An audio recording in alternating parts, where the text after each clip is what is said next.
What's going on, everybody?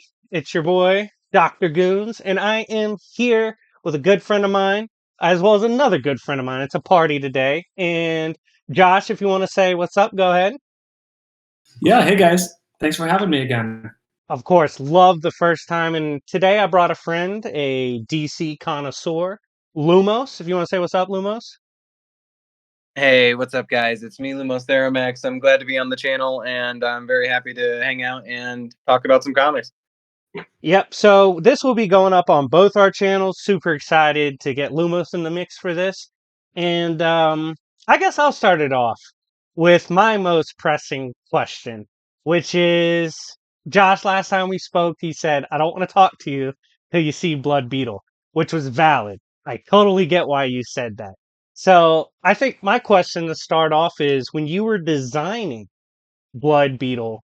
Clearly, he has a different background than the other scarabs. And if you haven't checked out Josh's new run with Blue Beetle, definitely check it out. The start to Scarab War has been crazy. And I guess my pressing question for you is, what inspired you with Blood Beetle? Like, what was the inspiration behind the design and the character? Yeah, so for the Blood Scarab, we wanted like a really good kind of arch enemy to Jaime, and I there've been a lot of great villain stories with Jaime in particular, but none of them really feel like they've stuck, And we wanted to come up with something kind of fresh, but also kind of pay homage to what came before. And so, if you read issue 3, I don't know if it's okay to talk spoilers on here or not. Um, Absolutely. That's what we okay, do. so if you go to issue 3, you see how the Blood Scarab at least hints of how it ties back to the origins of Jaime's Scarab, Kaji Da. And so we go back to basically the original Blue Beetle villain and kind of pick that apart. And then that's kind of, we found a fresh take on that. So we wanted a character that was like rooted in like this Blue Beetle legacy because that's so important to the character. But we wanted also someone that just like looked cool and fresh and like has a lot more edge, I guess, than maybe Jaime's design does. Jaime's design is so classic and cool, but it's also like very like it's kind of visually appealing. It's friendly even though it's alien, and we wanted something that kind of went in the opposite direction that felt uniquely kind of twisted or alien or just scary. And that's a lot of the work that Adrian did, and also our colorist Will Quintana really nailed it in terms of getting kind of the right shade of red. And every time the character moves, you see that little bit of glistening. Just makes the character feel a little unearthly or alive. Uh, so that's kind of the big motivation behind creating this character in the first place. But it's always about finding the story or the character. It's like it's a chicken and egg problem, right? You're like, I want to create this character, but I need a story for them. I want to tell the story, but I need a character for it. And so they always kind of meet each other halfway. Absolutely. And I don't want to hog every talking point. Lumos, what's your first one you want to start off with? Well, hey, it's awesome to talk to you, man. Obviously, it's an honor. But I really do enjoy the things that you've been doing in a lot of your newer run. And one of the really unique things I think that me as a person who is definitely focused heavily on the lanterns, I think it's cool seeing different aspects of like beetles showing up. Like now we have the Reach, we have Horizon, we have Blood Scarab, and this new faction that's rolling up. I really do enjoy the idea of what's going on there. And I wonder, a very large thing that's been happening in the universe recently is the United Planets kind of having more control over things. And are all these different factions kind of now popping up due to kind of a lack of figurehead as the United Planets kind of is bad at maintaining threats across the galaxy? That's a really cool question, actually. I love the United Planets like concept, and I like that it's kind of been because it used to be a Legion of Superheroes thing, like exclusively, but now we're kind of getting Yeah. origins of that, right, in the DC universe now. And so, I do think that it's not just the Horizon, right? It's like if you read Hawkgirl, it's like A Town is now kind of like a home Yeah. for wayward aliens, or you see the Green Lantern books. And so I do think there's this kind of like rising tide of like aliens, right? And like the United Planets is like, we don't touch on the United Planets yet, but it's something I'm definitely interested in kind of talking more about, is like, what does it mean to like be an alien in the DC universe? You know what I mean? Like, and with the Horizon, I wanted a different flavor of the Reach. The idea that like they were these all powerful conquerors and they were all like that, like didn't sit right with me. And so I wanted to show like their potential. And I think if you show like people who disagree, people who are of the Reach but kind of disagree with the Reach, like there's a lot of tension there. And that was kind of the spark to creating the Horizon in the first place. And then the next thought was like, okay, well, there are these like anti-Reach basically, like where do they go? And it's like, well, they go to Earth. And it's like, now the most interesting thing for me is like they're Jaime's responsibility. So now he's basically taking care of like a flavor of his worst enemies. Yeah, and stepping up as like the totality of his character. He's always been kind of a younger character figuring things out, and now he's kind of leading things, which is a really unique aspect to his character. I don't think we've really seen forte with him in the past. Yeah, DC's been really cool about letting, graduation day, he obviously graduates high school, so we age him up a little bit. But I think we all want kind of what's best for the character. And for us, that feels like new, right? Like a new city, new Beatles, new villains, even if they have ties to the originals. So like we want to make it feel fresh and like we're building stuff right now. Yeah, I personally, fans, y'all might not know this, but I'll literally text Josh as I read his work because I'm so invested in it. And the first thing that popped up for me was the arcane side of things. For the longest time, the Scarab, even Ted Kord, like their ties to science are so deep. Ted's on par with Batman and others when it comes to being a scientific figurehead. And the reason I bring this up is you're not being shy about how deep the Scarab lore can get in terms of crossing over from science to the arcane. And we really saw this with the Blood Beetle immediately as, okay, this is not just a creature of science. Magic is involved. And I'm kind of wondering how deep into the magic side of DC is Jaime about to get? Uh, yeah, the big question when I started doing graduation day, or even before that, when we were doing the DC round robin to try to get the book greenlit, um, it was always like, well, is the Scarab magic or is the Scarab technology? And for me, the answer was always yes to both, right? Like Mhm. you can have the DC universe is so weird that you can kind of have it both ways like that. And so we kind of there are always these questions I think fans have had for a long time, at least I have, like why didn't the Scarab work why didn't Dan Garrett, the original Blue Beetle, have all of the Scarab's powers that Jaime does? Why didn't the Scarab work for Ted? What is the full potential of the Scarab? And so these are all questions I kind of like had grappled with, and I more than a few of them we have answers for. At least you'll see hints of it in issue 3, but coming forward, we talk about it a lot. So I'm not afraid to dive into the magic side of it. Khaji-Da, the Scarab, is like, as far as I'm concerned, like the most powerful weapon in the universe. And, it's a threat not just on like a scientific scale, but it also has this kind of like mystical element that can't be ignored. It was If I was just going to go all in on the sci-fi stuff, I don't think it'd be as interesting. I'm not mad at that. I mean, I texted you as soon as I saw Madame Zanadu as someone who's covered a lot of the DC magic side, and I kind of made a joke about whenever Madame shows up, nothing goes right. Like that's just the sign of shit's about to hit the fan. Um, True. but with so many options on the magic side of DC, why Madam? Well, I mean, there's a couple obvious reasons, but what's your draw to Madam as a character and implementing her in the story? Because I loved it. No, I think she's so cool. She's one of those like pillars of the magical universe. It's like what? Like it's Doctor Fate, and it's like Phantom Stranger, and it's like Madame Xanadu, right? Those are Yeah. like that's like Trinity in my head. And so like Jaime's already met the Phantom Stranger. It'd be cool to hang out with him again. I think he's done some Doctor Fate stuff over the years, but like he hasn't met Madame Xanadu, and he's looking for answers. And who better to give him those answers than like our tarot reader, right? Like she doesn't answer a question in a straightforward way, right? She'll show you a card that has all this meaning to it that you have to kind of read into it.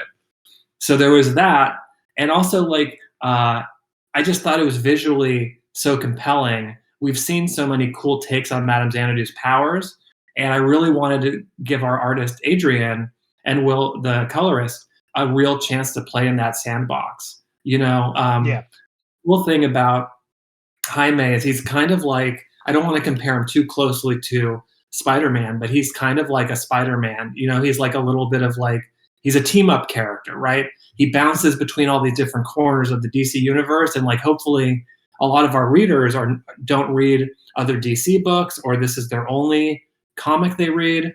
And so I want to show them like how cool and weird and wild DC is. And so Madame Xanadu is one of those like all powerful mystics that I thought would be really cool to have incorporated into the story. Yeah, I mean, It's kind of go ahead. it's Lewis. kind of nice.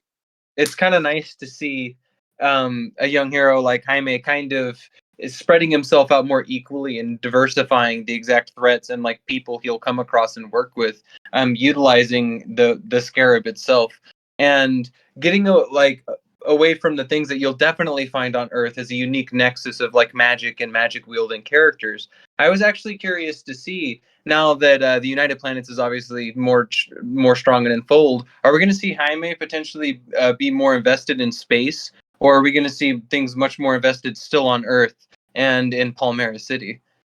Yeah, so right now we're in Palmera City for Scarab War for sure. Past that, we're going.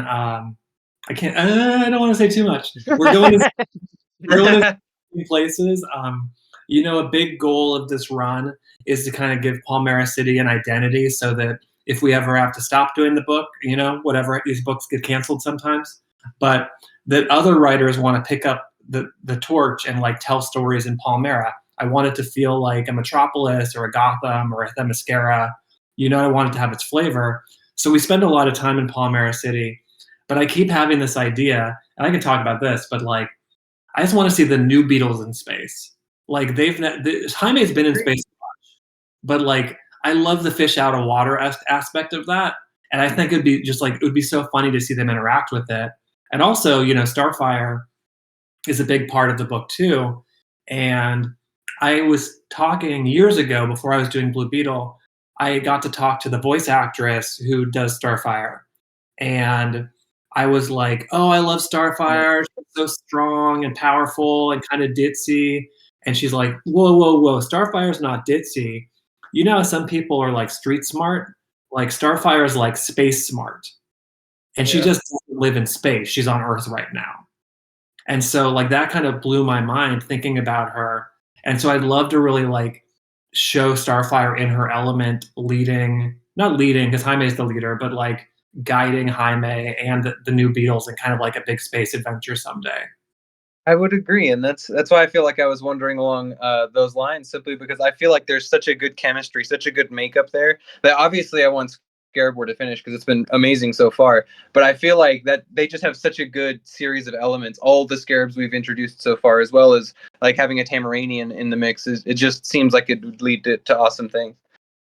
Yeah, I hope we get a lot of time in space. I hope we get a lot of time in Palmera City, but I'm excited about Scarab War. And then what's next? We've got we have 3 issues out. I'm writing issue 6 right now, and the sky's the limit, hopefully. I want to ask this because this is one scene I literally messaged you. I was like, Ted, please, God, run. So Ted Kord was confronted by the Blood Beetle first, and as a villain build-up, it's as good as it gets because Ted literally brings up like, "Hey, I don't know you, random Beetle, but I fought Doomsday. I've dealt with Maxwell Lord," and the Blood Beetle's just walking through it all. And it led to a very tense moment with Ted where he gets stabbed. And Mm-hmm. when I was presenting the story, a lot of my older fans, the ones that grew up with Ted, they were upset. They're like, "Yeah, we just got Ted back. Why has he got to get stabbed?" And so my question for you as a story writer is how hard is it to balance the legacy with the new? Because you got a character you're bringing back, and you got to build upon the memories people have of him while also incorporating him into a fresh story that's, quite frankly, for being honest, beyond what Ted's known as well, because Ted's never experienced this scarab either. So I was just curious, like, how hard is it for you to balance Ted in the new story, knowing he has his own legacy? It's a challenge with legacy characters, right? Because like this is Jaime's story, but Ted is a big part of that story. Just like Dan Garrett, the original Blue Beetle, is kind of a part of that story too. But like some of it is like Ted is kind of the most capable, the most competent member of like the Blue Beetle team. You know what I For mean? Like sure. Jaime Yes. in his head a lot, but Ted's been there. He's done that. He's fought like Despero and all these like wild DC cosmic power characters, and he just fights, right? And so I wanted to come up with like who would be the biggest, who's the king of the crop, who can the Blood Scarab really go up against? And because we're seeing that the Blood Scarab is kind of tied to this magical side of Blue Beetle, that's something that Ted just isn't equipped to handle. And so it's not that I didn't want to show Ted as being incompetent. He had a few tricks up his sleeve when he fought the Blood Scarab. It wasn't the right, it's rock paper scissors sometimes. But Ted's not out of the book for sure. We're talking about Ted all the time, and he's going to show up in a really unexpected place, I think.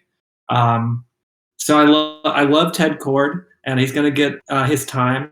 But I love the idea that Jaime's the center of the book, we think, but when you take Ted off the table, everyone reacts, right? Yeah. Like it's not him; it's like the hero community gets involved.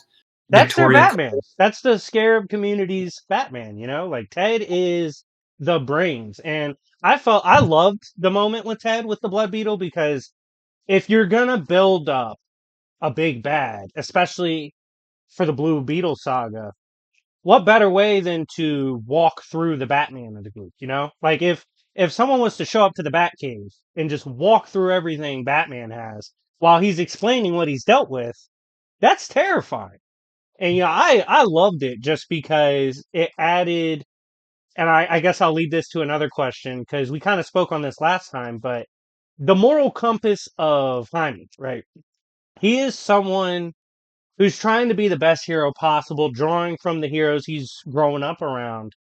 But at the end of issue 3, he was confronted with the truth. Like, hey, if you love your people as much as you think you do, you might have to kill someone. And I guess my question for you is, currently, what would you say is his go-to as a moral reference? Like, what's his? Because Jaime looks confused right now because he's truly getting thrown in a shitstorm, so to speak. So, like, Mhm. what's his anchor? Would you say right now?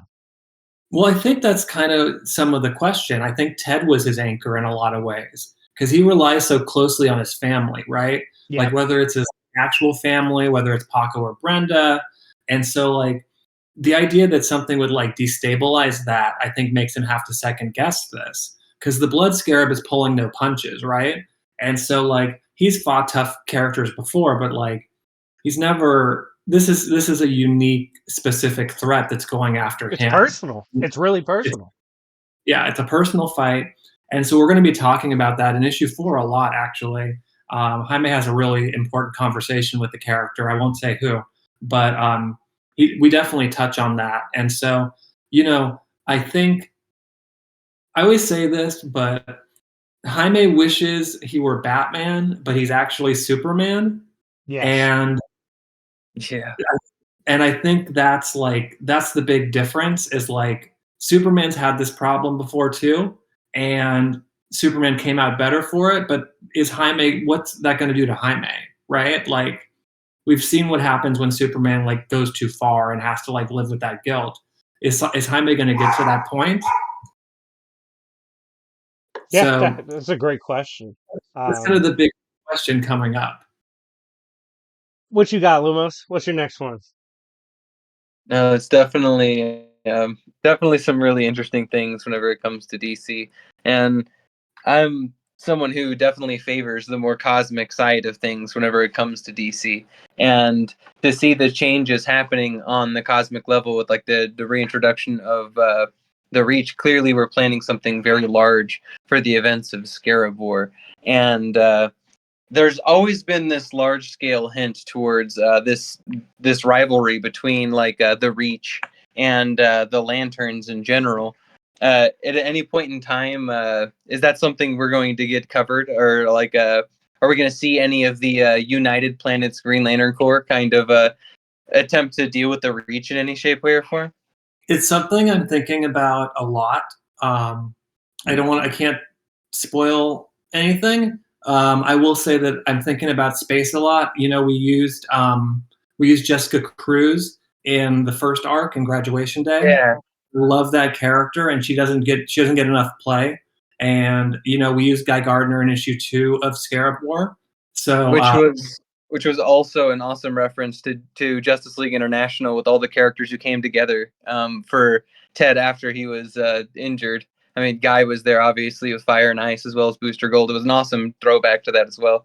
yeah, there's a big there's a big Green Lantern thing happening in the Green Lantern books that's kind of keeping them off world right now. And so we're definitely a part of that tapestry, that larger story. So I hope we get to spend some time with the Lanterns, because it's not just, they have strong feelings about the Reach, but do they have the same feelings about the Horizon? I think is a really interesting question. And what do the Horizon think of the Lanterns? Yeah, no, I agree That's 100%. crazy. The new universal landscape with the United Planets has just changed so much. It's so interesting to see how everything story-wise is feeling like it's being intertwined right now. Whether it's the individual Green Lantern run or even this, everything right now in DC feels like it's very intertwined and very connected. It's a very unique thing, I guess I would say. Yeah, I think the Dawn of DC books have had a really good uh, through line through with them, and I'm really excited to kind of see where they're building towards, whether it be with the Beast World storyline that's coming up, like just stuff like that. I think is really going to like tie the whole universe closer together in a way that maybe it hasn't been in a minute. True. And I have, this is something that popped in my head as I was reading. Um, the Horizon um, seem fascinated with humanity, right? Like they're on Earth right now. They're trying to find their way, and they literally bring up like, hey, we don't quite know how to process humanity right now because on one end they're insanely horrific, like they're terrible people, which is valid. DC humans are terrible people, but they're also capable of amazing things.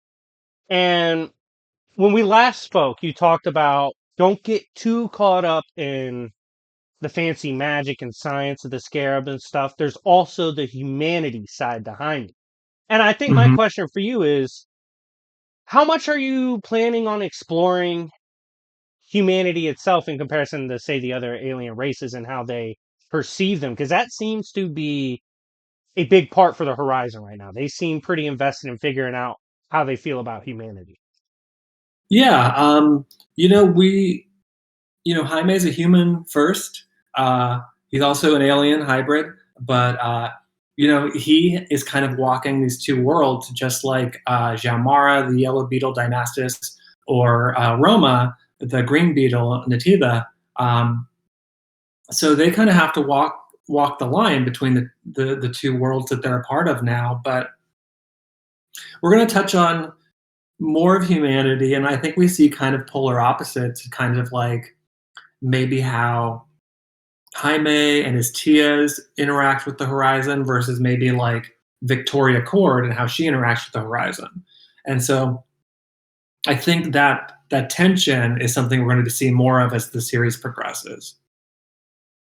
Yeah, Victoria's taken not crazy, but Victoria has a bad rep, especially among the Scarab community. They don't trust her.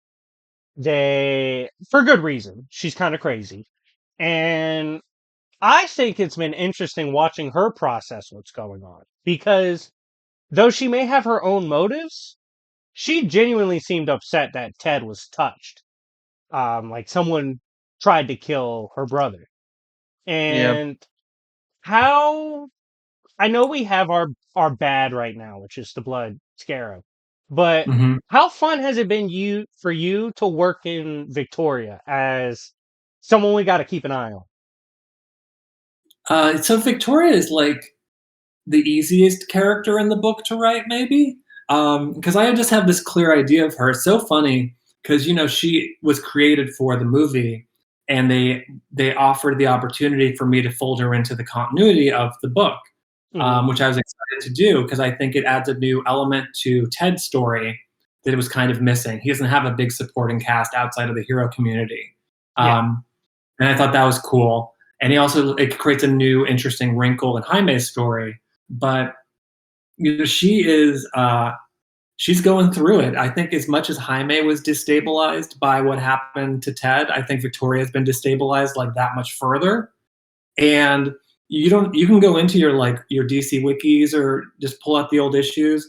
If you see what happened to Ted and Victoria's uncle Jarvis, or Ted and Victoria's dad in Forever Evil #1, you can understand where she's coming from. Actually, there's some trauma there that's kind of uniquely alien and uniquely Blue Beetle that she's still struggling against. So she's a lot of fun to write, and I think her story is only beginning. As far as I'm concerned, we know how her story ends in the movie, but we're doing our own thing here. love it. What Awesome you? shout out to Forever Evil. Yeah. Yeah, I was about to say this man Josh knows his comics, man. What you got next, Lewis?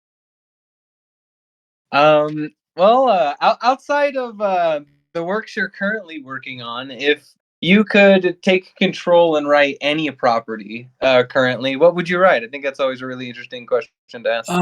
This answer changes every day. Who am I excited about these days? I'm doing a Bunker short for the holiday special that comes Yep, the out Christmas in special. November, early December. I love Bunker. I think he deserves his place in the spotlight. Um, maybe he's not there. Maybe he's not a lead character yet, but I hope to keep puffing him up and getting him to that place where he could maybe he'll lead a Titans team someday or something. Uh, so I love that character.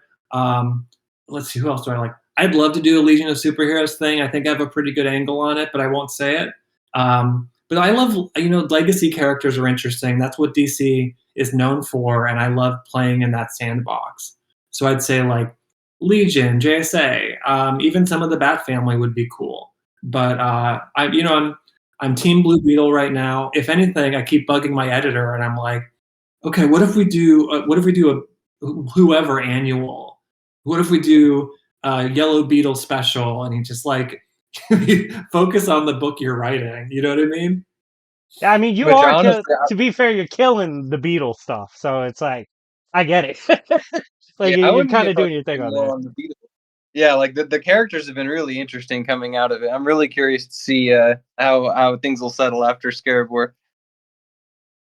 Things are definitely going in some weird directions after Scarab War, and I'm really excited because I think we get to start talking about issue 7 in the next month or so because it'll be solicited to comic shops. So I think people will be pleasantly surprised by what the next story is. For me, another question I have is like I told you last time we were talking, you kind of hinted at our last interview, the Blood Beetle's coming. Let's definitely talk about it next time. Definitely prepared to talk about it. So, one of the things that caught my attention was Ted's giving the speech to Blood Beetle as Blood Beetle's walking him down. He says, I've dealt with a lot of crazy shit like Doomsday. You don't scare me. And what I find interesting about the Blood Beetle is that the Blood Scarab is saying it, it's different from when we faced the other scarabs in Graduation Day, because those were humans, and they talk about it in this run like, hey, we were filled with thoughts from the scarabs to just go after you. Like, we just thought you were essentially a terrorist and we had to take you down in regards to Blue Beetle. And the Blood Beetle keeps speaking on you're not a real scarab. You're false. You're just playing with shit you don't know about. And then we see Madam talk about hey, we're dealing with stuff that you really only see coming from the gods. And I guess my question is, do those two things go together? Are we gonna actually see gods involved in this run? Um, what's your plans with that? Because there's a lot of hints being dropped. Yeah, we, in issue 3, we reference Ka-Efri, Ka-Efri. I don't know how it's actually pronounced because it's a comic book name. But Ka-Efri was this evil pharaoh that he imp- basically he was imprisoned by the power of Kaji Da thousands of years ago. And so he was hidden in a tomb, and he was this evil wizard, basically, evil sorcerer, who was obsessed with gaining power. And there's an old story that references that the wizard Shazam considered making Ka-Efri his champion, but he instead chose Black Adam. So you could imagine how things would have Wow. gone in a different direction. Yeah. So this guy was a big deal, and so he died, and they were so afraid of him that they had to use Kaji Da to basically seal him in his tomb so he wouldn't come back from the dead. Well, the problem was Dan Garrett came thousands of years later on an archaeological dig, and he found the scarab, and he accidentally released Ka-Efri. So in that first Dan Garrett story from the 60s, he defeats the pharaoh and seemingly defeats him once and for all. So why is Ka-Efri back? What's going on there is the big question that we're going to touch on in the upcoming issues. Wow. Yeah. I guess I didn't catch the reference to Character Shazam. that no one touched on this character in 60 years. So I'm doing a lot of homework to kind of draw a through line from the Dan Garrett Blue Beetle to Jaime. I'm hoping that I hope you read all the Blue Beetle comics ever made. But if you just read mine, I want you to have a full understanding of everything that came and why Jaime is so important to it. Paying real respect to the legacy of not only his character, but the fact that he is a legacy character and all the four heroes who came before him. I really like that. Yeah, he's I love the legacy of the Blue Beetles. I love the idea that that Kaji Da has so many secrets hiding in the wings that they're always going to come back and bite whoever's wielding the scarab. Uh, and so there's like infinite, we're creating a lot of new things, but I love pulling these like gems from the past and being like, how did no one touch on this for 60 years? There's another really cool character that next time I come on, we have to talk about that will play a role coming forward. Yeah. You bring out the classics on us. Oh, who was the old Ted villains you just used? The Miracle Men or Oh, the Madmen. the Madmen? Yeah. Yeah. Yeah. Uh, Yeah. Yeah. yeah. I was like, I had brought it up in the last one. I was like, dude, you brought out you're bringing out characters that aren't used as much, whether they were a one shot drop, whether it's just been years. How much fun is that for you? Like digging up characters that just don't get much shine at all. Well, when I started doing the book, the question was like, who does Jaime have to fight? You know what I mean? He doesn't have a Batman's Rogues Gallery or the Flash's Rogues or anything like that. And the more I started to read about the character, the more I realized he has great villains. They just don't get used very often. And so it's a lot of fun to imagine, like, maybe someday we'll do the Jaime Reyes Legion of Doom or the Revenge Squad, right? And they'll all sit around the table and figure out how they're going to get the Blue Beetle once and for all. But I'm trying to fill out that roster, right? Of like, I want to make sure we find cool characters from the past, but also create these new characters that are big threats as well. And I love, like, what I love about the Blood Scarab is he's something old and he's something new, right? And there's a lot of stuff we don't know about him yet. So I I think Blue Beetle's got some of the best villains. It just took me a year of reading to figure that out, and I hope that I hope the audience figures that out sooner than I did. What you got, Lumos? No, it's I would definitely say that it's showing, and paying that level of respect or homage to a character is definitely something worthwhile. Let's see here. So clearly, in this run, we're kind of establishing like Blue Beetle in general as a character who's considered like a top tier leaguer. How is it moving a character like Blue Beetle as a character who's definitely always been one of the stronger characters of Earth, but putting him up there and like establishing him as a figurehead who's like Batman, Superman kind of tier? Yeah, I feel like for a long time, Jaime's kind of played that like uh innocent, like unknowing, kind of like that like always surprised character. And that's still a part of him. He still has a lot of learning to do. But I love the idea of giving him like a team to lead, basically, a family to lead. And that's a big part of growing up is like realizing that you don't have all the answers, but you still have to be responsible for these things. And what was it? I saw some tweet or something, but it was like I didn't realize growing up that my parents have only been alive once as well, right? Like it's like he's still human, he's still growing and changing and figuring things out. And taking him to the next level, I think, is really interesting because like we don't know how he's going to turn out as a hero. Like I said, he's kind of like he wishes he were Batman, but he is Superman. And so like is there a middle ground there? Like or is he going to go in a totally different direction? You know, you think people are one way when they're growing up, but then when they turn into an adult, they're something else entirely. So it gives us a lot of opportunity to kind of play with that. Um, Jaime is one of the best defined, best characters in the DC universe or comics in general.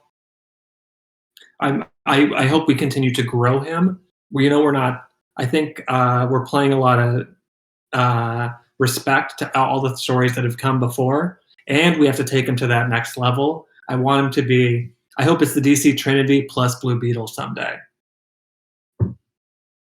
Yeah, that would be incredible, actually, just to see him get that limelight and kind of tying into a character that has, I would say, a funny history with Jaime. So I was talking to Lumos about this before we hopped on, and you had Guy in the picture for a bit in the recent run, just talking about, hey, like they try one of us, they try us all, and that's how Guy's always been wired. Like when it's time to throw down, True. say what you want about Guy Gardner, he's throwing down. Like he's gonna get busy. And I just want to know, as a Blue Beetle rider, how fun has that been to incorporate someone like Guy? Because when I think of Guy versus Blue Beetle, I literally think of the time he tried to murder Heinz. Just met him immediately and tried to kill him. So it's like, how much fun has that been working in characters like that who have kind of a complicated past with Blue Beetle? Yeah, I hope we did a good job with kind of like showing that history there, especially with like the JLI characters and Ted, because they've all learned to love Jaime. I think they were all super skeptical of him at first, right? Especially Guy. Oh, And yeah. so I touch on that relationship some more someday. But it's a dream. You know, I got into the Blue Beetle Ted Cord before there was a Jaime Reyes Blue Beetle, and Hmm. so Justice International is a big part of my getting into comics. Uh, I'd go to the old comic shops when I was visiting family, and I'd like buy the old Justice League International collections and things like that. And so like I love those characters and like everything Right. Keith Giffen, uh, Kevin McGuire, and DeMatteis did is like these are perfect comics. And so like the idea that I get to write like Fire and Ice or something even for a couple pages is like crazy to me. Yeah. Great runs, by the way. Yeah, definitely great runs. Oh, that Fire and Ice book right now is coming out is so good. It feels like a proper sequel to like I Can't Believe It's Not the Justice League or books like that. I mean, that I think that's kind of the beauty of a world like DC. You can get lost in a lot of the stories that aren't mainstream. You can find a classic story in places that aren't typically seen as classic areas to pick up. Um, I I for me, so when you introduced the arcane side, I loved it. I'm all for it. The first thing I think of, I've done a lot of Doctor Fate stuff, Mhm. and there's a moment in the comics where Naboo himself speaks on the power of the Scarab. He's like, look, I know you guys have this or that of an opinion on Blue Beetle, but you've never run into stuff like the Super Scarab. You've never run into the Scarab at its full power. And I was just curious, like, how much of that are you tapping into that kind of lore when building this current arcane landscape with Blue Beetle? Oh, that's definitely a part of it, and, we haven't had the chance yet to talk about, his armor, his Legado armor, and kind of that new form that he's taken on. Like, what does that mean? What's the cost of that necessarily? What's the power involved with that? And so I think getting Jaime and the Scarab to that next level is really exciting. Like I said, he has the biggest, most powerful weapon in the DC universe attached to his spine, and that's a lot of responsibility. And the best part is like the whole universe knows it, right? Like it's not a secret. Everyone in the DC universe realizes what a threat or what a hero Kajida could be, and so there's no shortage of stories to tell about that. Yeah, and I mean, we usually see Kajida, to an extent, have an opinion on matters, right? Like, Kajida's Mhm. not afraid to weigh in to Jaime, let him know what's going on. Even Kaji's like, all right, we're kind of dealing with some crazy shit right now. He's just letting Jaime know, like, hey, we're getting run up on. We got to handle this. Um, will the history of Kajida and this new threat be elaborated on more? Because clearly he's kind of aware of what we're dealing with to an extent. Yeah, we're gonna get real capital A answers about what's going on with Kajida, uh, his history with Ka Efri, his history with Dan Garrett, and I think people are gonna feel really satisfied with that. Uh, and kind of like pushing past that, I have a lot of thoughts about Ted and the Scarab and like, but again, it's Jaime's book, so we're gonna touch on those things, but like we've got a big Jaime story through the rest of the book. True. And I think that's been the part I've loved most about this run is Jaime's dealing with a lot right now, but he's not getting answers. So he kind of has to draw his own opinion. And tying back to a character you love to write about in future, Starfire, she seems to be the one really grasping that right now. Like, hey, I'm not here right now to help Jaime through this or help him understand. He's kind of flying in blind. And it sucks for him because he's kind of made a pledge that one, he feels responsible for the new scarabs. Because he said, even though they're really powerful, they don't have any experience. They don't really know what they're doing. They're kind of just showing up and trying to do the best they can. And that ignorance he has to deal with right now while trying to be the best hero he can be. Um, how much fun have you had with that? Because it's thrown his character into chaos for me, and I love it.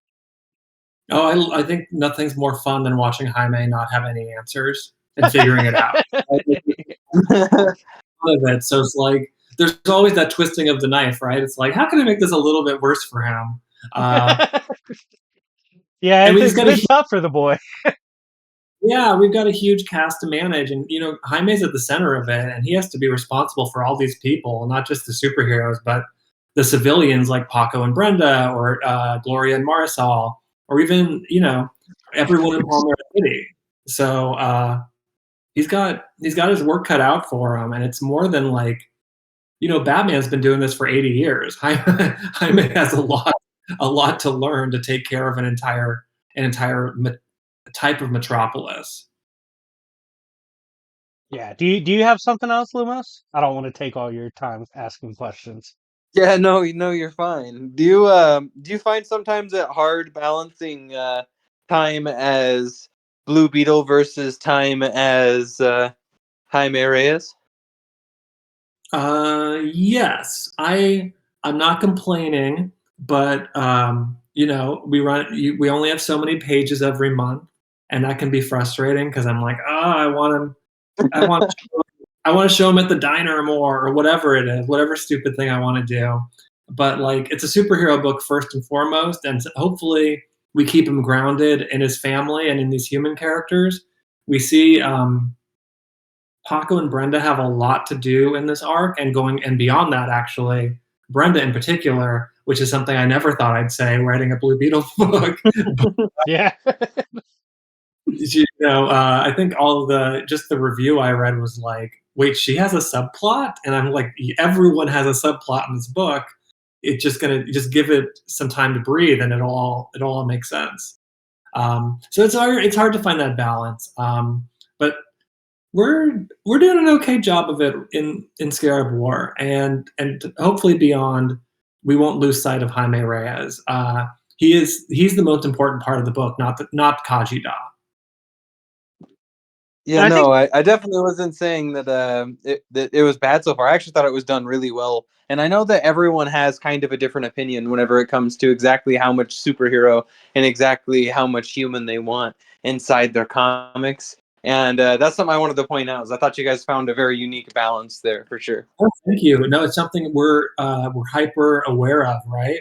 And like we want people to open the book and find that big superhero action, because that's what superhero fans want, and I want as a reader. But also, I want those personal and those human moments, and so that's always the juggling act. I mean, I think you found a perfect segue for that too with his ex. At the end of that issue, he's like, "Ah, shit, I gotta call my ex." And you're You like, gotta "Okay, call how's back, this yeah. gonna tie in?" And then he's at the Oblivion Bar to start the next one, and you're like, "Damn, man, my boy Jaime's going through it right now. You got him at one of the worst bars in the multiverse." So when you're looking at his human side, he kind of asked you how hard is it to balance this. I kind of want to ask you from a character standpoint, how hard is it for Jaime to balance Jaime? Because he's in a whirlwind right now.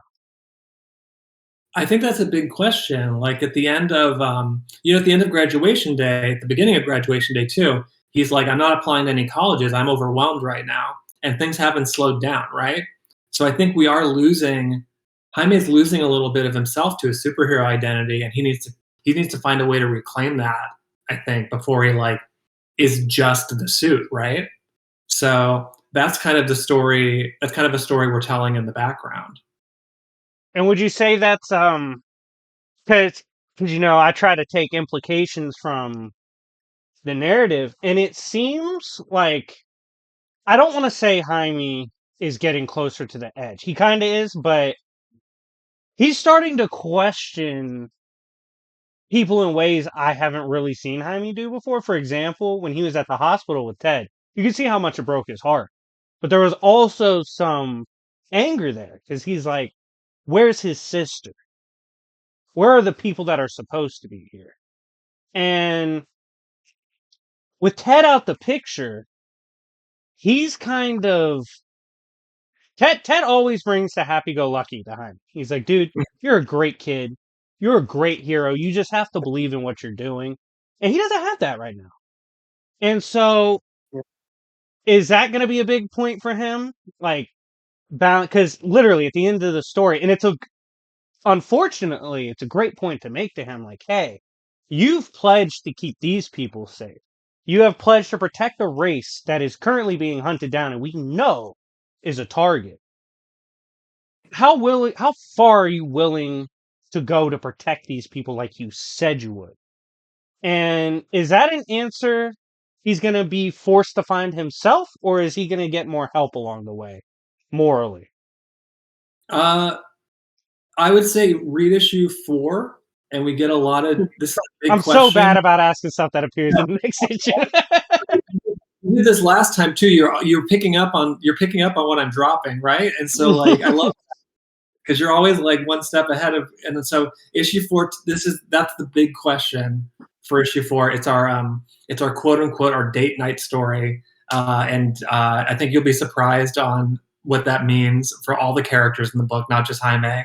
But that's kind of the big struggle, is like whether he's able to do it or not. He's still pulled into this question of the fact that he's even questioning it all is kind of shocking for the character, I think.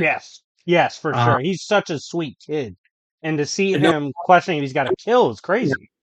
yeah, no one wants to see him go to that dark side, but he's presented with a villain that is all too willing to hunt down everyone that's close to him, right? So uh, that's you'll have some answers in next month's issue, and we'll see kind of the ramifications of that going forward because it's not an easy decision to make, and I don't know if there's the right answer when the Blood Scarab's coming for you.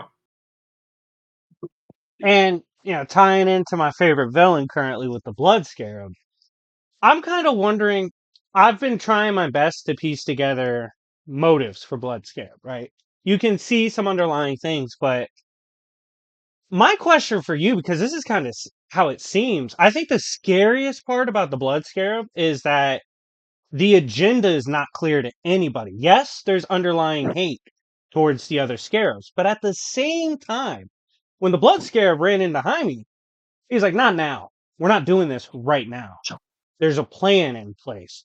So, how personal is it for the Blood Scarab? Is it just beef with anything Scarab related? Is it personal towards Ted, or is it just there's a deeper beef going on that we don't know about? Yeah, you're gonna learn more about that beef pretty soon. But what we've learned so far is that there's big history between Kai Free and Kaji Da. And this is a story, this is a matchup thousands of years in the making, and Jaime's in the middle of it. And so that's kind of where we're going with it. And how it affects Jaime is what the story's really about, right? That's kind of the set dressing is the Blood Scarab versus Blue Beetle. But what does it mean to the Blood Scarab? And there's still wrinkles to the Blood Scarab story that we haven't revealed yet. So Kafri is one part of the equation, and what do they want is something we're going to be answering pretty soon. And there's just so much time in history for Kaji Da that like we don't know about that will be so fun to experience and see get kind of dug up because there's all these different rivals out there just like him, we don't even know about yet. So I'm really curious to see all that come to fruition. Yeah, it's kind of that Hellboy thing, right? It's like I didn't know that Hellboy was a luchador in the 20s or whatever it was, right? I love me some Hellboy. I love me some Hellboy. True. And Kaji does the same way. He's been around for thousands of years, and it's not as simple as you think. And there's always potential to find other ways around it. Even in like the New 52 era, there was a lot of new ideas about where Kaji's origins came from, and so like my answer is like it all counts. But we're definitely forging like I said like a through line from the original story of Kaji Da all the way to the present. So that new readers can feel like they're an expert on the subject by the end of it. I love it. And I have a question for you as someone who I gained a new level of appreciation for Starfire last time we spoke, as well as just through your works. And it's been really cool seeing her, I don't want to say mature in this run, but she is someone with status, especially to the aliens. Like they directly speak on it like, hey, the princess, she's legit. Like she even opened us up to some things we didn't know before with her powers. And I know you have you've met the voice actor before and all that. I'm just curious as someone who hasn't been able to see I think I speak for a lot of readers. We kind of all grew up with Starfire in one way or another, whether watching a show or reading in the comics. But how fun is it to take a character like that with a prior perception and to put her on, I'm not going to say Wonder Woman level, but she has that kind of respect from in the cosmos in terms of someone who can get the job done. How much fun has that been working with her? Oh, it's been so much fun. I remember the big question when I was starting to do graduation day, because she was in the promo art, was like, why Starfire? And I think once the third issue happened, which was her issue, everyone's like, oh, I get it. Like, it makes sense. Like, she's a great role model for Jaime, and she's a great teacher for him. And so it's been a lot of fun. I like what they're doing with her in the Titans book right now. but it's also so cool, I think, for DC to let me throw her against a whole different batch of heroes and really see what she's made of. Like I love this history we're building with the Tamaranians and the Horizon and the Reach. And Starfire's like a great character to talk about that with. And she's been through all the stuff that like Jaime's been through before, like all those legendary Teen Titan stories of the past. Like she's been a teen hero. It's like it's kind of her deal, right? And so like I just think there's a lot they can learn from each other. And it's really cool to just like I don't know. She's not the same as a Wonder Woman. She's not the same as like a Storm, but I think she's on that level, right? I think she doesn't get the credit she deserves sometimes. Yeah, I mean, she's been around for so long. She's been a linchpin in some of the craziest stories DC's had to offer. But at the same time, sometimes I feel like we don't get to see her in this light. So it's really fun to see her in the big sister role, um, with the kind of presence she has with the aliens. You know, they directly speak to her status. And getting into the aliens, I I was obsessed with the Horizon Reach conflict when you first started speaking on it, and it's been funny watching the Horizon observe everybody. And we knew from graduation day, they knew who Superman was. They're like, all right, we know the House of L. You're kind of a big deal. Just curious, was their perception of humanity somewhat rooted in House of L? Is that why they've been so? Because I'm not gonna lie, you can only shoot at me so many times before I shoot back. Like they're really trying to be chill on Earth. They keep getting shot at. So like, is Superman what's helped them kind of process humanity because they can understand what it has at its best to offer, or how's that dynamic?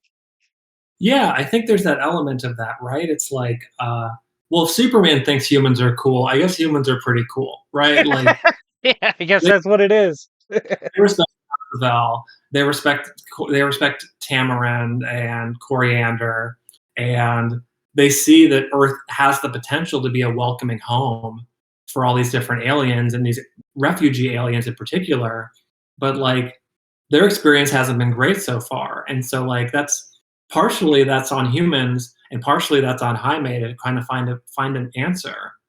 Because right now the only people looking out for the Horizon are Jaime Reyes and Victoria Cord, and those are not the necessarily they're not on the same page about that. Probably not. But that's why, because Victoria Cord, like you said, a character popularized through the movie, brought introduced through the movie, and you get a chance to tie them in.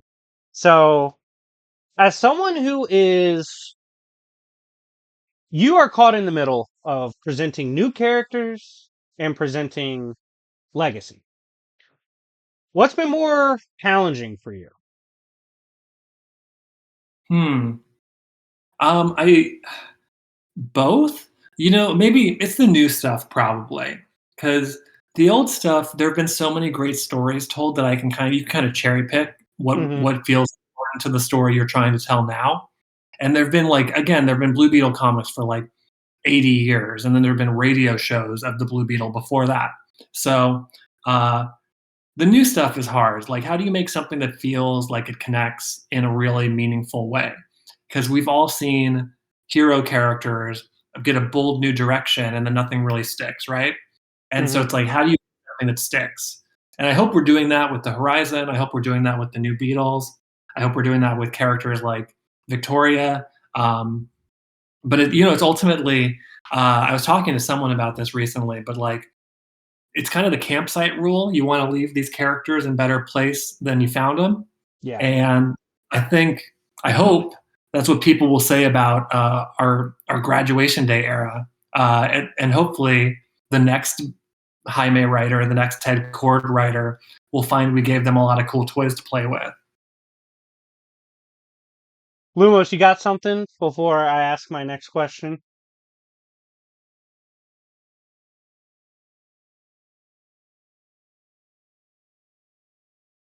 Yeah, you're definitely leaving an interesting legacy whenever it comes to everything you've touched up upon so far. And I don't know the exact goal of where things are going with Scarab War, but I have a general idea, and I'm really looking forward to seeing it concluding. One thing that I do hope does happen for Blue Beetle is the fact that a lot of these characters stick around, whether they're enemies, frenemies, or just flat out enemies. Having a large, diverse group of people, all with similar power sets, but maybe different ideals or slight variations to it, I think is always something that hits very well. Yeah, thank you. I love these characters. I would write them for 1,000 issues if they let me. But I just really appreciate like everyone's been so supportive of the book and new characters and the old characters, and I just think I don't know. It's a gift for. I mean, I thank you to everyone, you guys, everyone who's been supporting us. Adrian Gutierrez, Will Quintana, Lucas Catoni, our editor Andrew Marino, and we've been like we're just Team Beetle right now. We're just trying to do the best we can by the character because it's a gift to get to play in this sandbox with not just Jaime and his friends, but like the whole DC universe as a character in our book. Yeah, and I gotta ask because I actually loved their chemistry on page, so to speak. But his ex, she was clutch. Like we're cooked if we don't have his ex show up in the last couple of issues. How much more do we get to see of her? Because I love her character. No spoilers. I love Tracy 13. She was the character that was requested most by fans when I would do those little like late night Twitter, like I had a glass of wine. You ask me your Twitter questions, and everyone's like, "When's Tracy 13? When's Tracy 13?" And I knew for a long time what I wanted to do, but I didn't know if we'd get. We were only supposed to be a miniseries, so this is a huge gift to get to write that character who's so important to Jaime's life. I like them as exes, but the door's never closed, right? So there's more story to tell with Jaime Man, and if a Tracy. girl saves me from Blood Beetle, door is definitely not closed. But I'm just saying, like, I found it so awesome because the last time we spoke, you said it's easy to get swept up in the Blue Beetle life, but don't forget where Jaime comes from and who's in his life.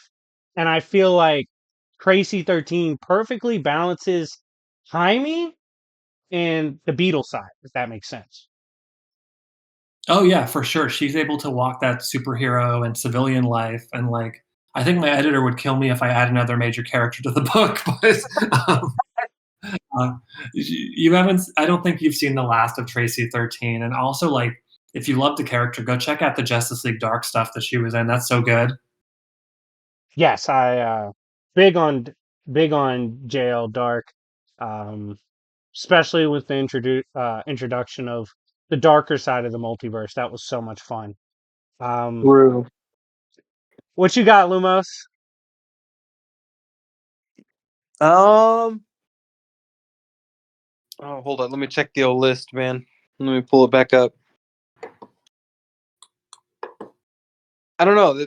I'm just obviously we've got to wait for this series to come out, so it's kind of frustrating to kind of wait for things to come out. But obviously, it only leads up to the hype. How irritating is that to you as a creator to have this entire story fleshed out and only be able to have essentially all the answers and to just slowly deliver that to people? It's got to be rough knowing everything and not being able to let it out. Yeah, that's the new thing, right? Like that's new for me. If I write like a graphic novel or something, like it's all written, but like I'm doing this monthly, I'm only so many months ahead of the fans. I have, I my friends have to deal with me talking to them about it late at night. I'm like, here's my 12 issue masterpiece plan, and they're like, Josh, issue 3 just came out. Shut up. And it's like, I know. I get too ahead of myself. So it's really exciting when people are able to like pick up the book and get excited about the things that we did. Um, there's that double page spread of Madame Xanadu reading Jaime's tarot, and I think it's the most beautiful thing that Adrian's done on the book so far. And like, I couldn't tell anyone about it for months, and I just like, oh my god, like I'm so excited that people get to see it now and like see what a cool character Madame Xanadu is if you didn't know her before, but also like we put a lot of effort. I haven't talked about this yet. We did a real tarot reading for Jaime. I have a friend who does tarot readings, and so I came in like, here's my problem. I'm Jaime Reyes. I'm talking to you're Madame Xanadu. Read my tarot. And so we did a full reading. I'll post the image online sometime soon, but it lined up almost perfectly with what I was planning for the story. And so when that happened, it felt like it was like, Meant to sorry to use, be. it felt like cosmic, right? I was like, oh my Yeah. God, like even the cards are telling me that this is a story to tell with Jaime. That's actually pretty dope. That's like a really cool lore drop right there. Me personally, like I told you in DMs, I was serious.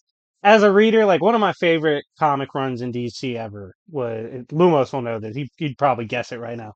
That's Spectre 90 91 run. Spectre Yeah. Ostrander run. I swear by it. It's my favorite Spectre run ever.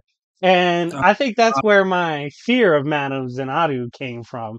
Because anytime she shows up, it's like Constantine showing up on your doorstep. You just don't want them there. Because they might give you answers, but it's also gonna be some crazy shit you probably don't want to get into. And did you have that in mind when adding her? Because she has the rep of she's gonna tell you the truth, whether it means she's gonna tell you you die in a week or Earth is getting invaded. You know, that's up to her cards. But was that one of the things with Madam that you were thinking about? Like, hey, this is someone like if you know anything about the DC Magic side, this is an agent of chaos. Oh, for sure. And she says something to Jaime in that double page spread that kind of really sticks in his mind. He's going to be thinking about it for the rest of the Scarab War. Was it he falls too if they fall or something like that? That stuck I with me. I was like, oh man. it's Yeah, he's fated to essentially lose himself to the Scarab, and it's looking pretty wild. yeah, only you alone can stop him, but you alone will fall. God damn it, madam. You always gotta say stuff like that. She be stressing me out, man. Anytime she touches the book of a character I like, I'm like, oh god. We I might know, but not make it out of here. it's so good doing it. So is there I know you said you're trying to limit characters, try not to Oh, introduce too much into the pot, so to speak. But given you open the door to the magic side of things, mhm. are we going to keep going down that route naturally? Keep reading Scarab War. There's a lot of stuff for there. But one thing about the Blue Beetle book is we change gears a lot. We bounce around the DC universe. So Mm-hmm. this week might be magic. Next week might be everyone's a gorilla. You know what I mean? So Yeah. we'll see where the cards land, I guess. But I love the magic side of the DC universe, and I don't think Jaime is out of place on like a Justice League Dark Team or or Shadow Pact or something. So I'd love to see that explored more. If not in the Blue Beetle book, maybe somewhere else. Gotcha. I got one more in the tank for you, so I'm going to see if Lumos has anything before I ask it. No, you ask yours, and then I'll follow up. I'm grabbing something real quick. All right. So for me, when issue 3 dropped, I had told you, like, this is probably my favorite cover from all your Beetle runs so far. And it's just a perfect tie-in to both the teenage life of Jaime, growing up in arcades, growing up with games, and then also just a pop culture reference. And so I was kind of wondering how much do you like to reference like pop culture? Like for example, whenever I present your work, first comment I got about Blood Beetle is like, dude, this is the most badass Power Ranger looking character ever. And I was wondering, like, do you take any inspiration from stuff like that, like the pop culture stuff, or do you just drop the references? How's that work? Yeah. So a lot of the designs are Adrian's alone. I give some direction on that, but he's a huge Kamen Rider fan. You can see that kind of manga influence in his That was work. a comment I got. Kamen Rider. Like this looks like Kamen Rider. I was like, I haven't read that, so I don't know if you're right. I've never read That makes Kamen Rider, sense. and Yeah. people always like, "Oh, it's just like Kamen Rider," and I'm like, maybe I don't know, but I think we have our unique spin on it, and like there is that there is that Sentai element to the designs of the characters, but I think that's always been a part of the DNA of Jaime's design too. Like when Coley Hamner created the character, um, but you know, I love the Blood Scarab design, Dynastis and Natia, the fact that we could come up with all these unique spins on the Jaime armor. Um, but you know, we have a little bit of manga sensibility to us, and that's just because I grew up with that, and Adrian grew up with that in Spain. So like, we can't deny that that we love manga. So Gotta it's ask a you, as a creature of the culture like myself, what's your favorite manga of all time? you know the I'm bad about that about the manga. I was when I was a kid, I would sit in the bookstore or the Hot Topic, and they had manga back then. And Hmm. so I would just read it on the floor of the store for like hours, and somehow they never kicked me out. But I would read the original Dragon Ball is so important to me. The not Dragon Ball Z. I like the Dragon Ball Z actually a lot. Um, but like Sailor Moon, Neon Genesis Evangelion, Gundam Wing, Excel Saga, I'm Tenchi Muyo. These were all like really big books for me and anime growing up. And like I learned a lot about storytelling from them as much as I learned from like superhero books. Yeah, like for me, Yu Yu's up there, Yu Yu Hakusho.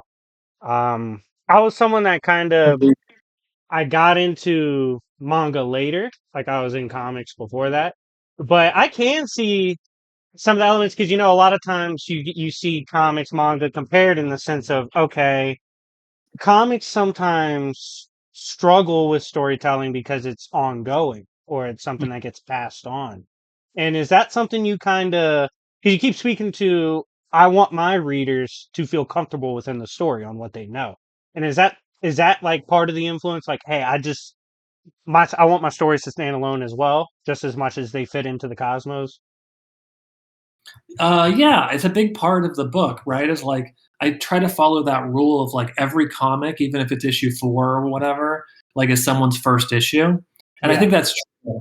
I think that's really important that we do for in superhero comics, especially. Um, but you know, I wanna. It's all the things. We're really lucky that like we don't get tied up with like I always make this joke, but like if Sinestro gets gets a new belt buckle, we don't have to talk about it in Blue Beetle. Like, you know, we're kind of separate. We're kind of separate from a lot of that stuff because we're in Palmyra City, and so it's like it's kind of a relief in some way. Uh, but you know, the stuff that we're doing hopefully has like major ramifications for the rest of the universe. Because like, if you forget about the Reach, if you forget about Kaji Da, like it's only going to come back and bite you eventually. Yeah, I can see that. I can see that for sure. Lumos, you got anything? You got the follow up or? Yeah, I got the final one over here. So clearly, you've referenced quite a bit of manga material as something that heavily inspires you.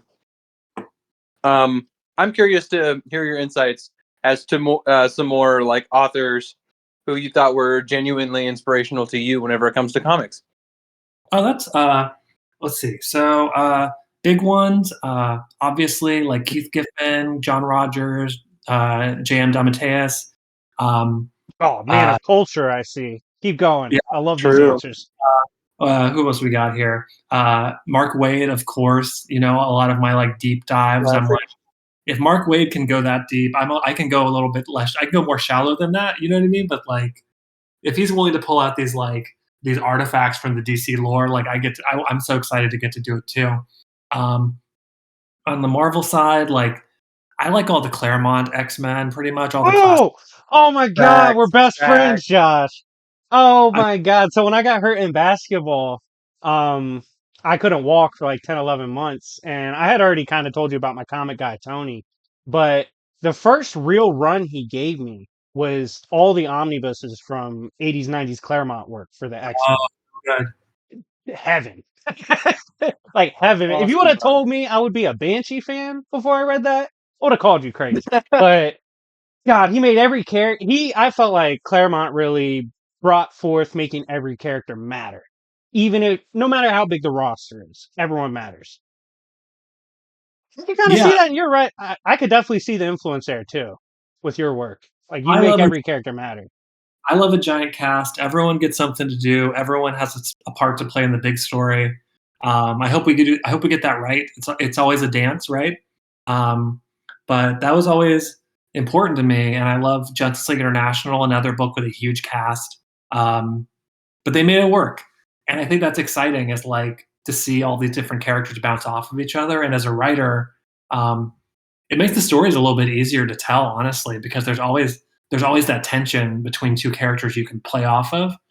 Um, and so, like, some of my friends have said, like, "Oh, it's like Blue Beetle's like college age Spider-Man," and I'm like, "Yeah, like probably. Like those were like some of the best comics ever made 50 years ago." So I thank you for the compliment. Yeah, uh, I don't know if I see Spider-Man as much, just because to me, Jaime deals with bigger things typically. Peter's a Like he, hero, so there's that. yeah, that man's got a super weapon attached to his back. So he's kind of just dealing with different things. For me, he's like a non-drunk Iron Man, a little more magical. Doesn't have as many personal issues, and he's a way nicer guy. But I guess I could kind of see the Spider-Man comparison. I don't know. Like Jaime, I think you've done a good job of making him his own character. I really do. Um, considering what he's going through, the fact that we know what he's about, but at the same time, he's so young and he's so impressionable. And he looks up to, and you've talked about the Batman Superman dichotomy. He looks up to characters that are, quite frankly, just a lot different from each other, despite being heroes nonetheless. They have different mentalities, different approaches. You got Superman, the symbol of hope, and Batman, the one who's always going to try to win no matter what. It's Hmm. completely two different forces driving his moral compass. So I think seeing Jaime grow into that, into this chaotic world where he's capable of anything, but he doesn't want to do everything. He kind of wants Yeah, to. Jaime wants to chill. Unfortunately, he can't because he's under attack. But he's like he does capture that teenage side, but at the same time, he's kind of like, I don't know if you ever read Kid Nova. He kind of more so aligns to me to like a Sam Alexander, someone forced into the cosmic landscape I who could- has to learn on the fly, was something quite frankly too powerful for him to probably handle. yeah, I know we don't do Marvel DC crossovers, but those are two characters I think have a lot in common. It'd be really interesting to see them kind of bounce off each other. Yeah, that won't get any argument out of me. That'd be amazing. yeah, But I agree.